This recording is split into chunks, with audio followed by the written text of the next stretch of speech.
actually phrase a blog? How would you write? I think people have different writing styles. Again, remember, it's not about broadcasting. People don't want to be broadcasted at. I find the most enjoyable blogs are ones where I feel like they're talking to me, that they're sharing some useful information. It's not too long, and they know when to stop rambling. They know something that's as interesting, and they're saying it in a conversational style. So I would tend to sit down and write something almost as if I was having a conversation with someone. Broadcasting is something you shouldn't do. Just shouting the information out to people is very off-putting.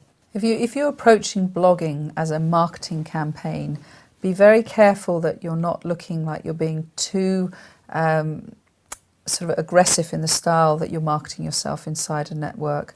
I know people who, when I look at their blogs, they're almost listing the blogs as numbers, and they've obviously created some series, a campaign around it. That's not what being part of a community is about. Being part of a community is about seeing an opportunity to share some information.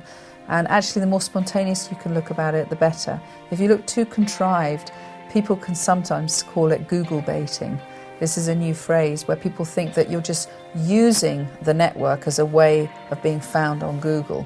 Now, that might be a great byproduct for being a blogger, but it shouldn't be the main reason for blogging. You might be very clever at planning 6 weeks of blogs and knowing that you're always going to put them up on a Tuesday morning, but make sure that they don't seem too contrived in the way that you do it.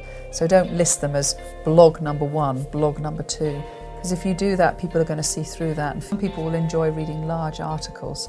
But for me, a really successful blog is one that's fairly short, takes about a minute to read, encourages me to comment back and give some thoughts on the subject that they're talking about, and really shares a little bit of information that could have quite a bit of impact on that business person, and ultimately is giving something to me, is giving me a skill or a thought for the day that's going to make a difference to the way that I'm conducting my business or the people I'm connecting with.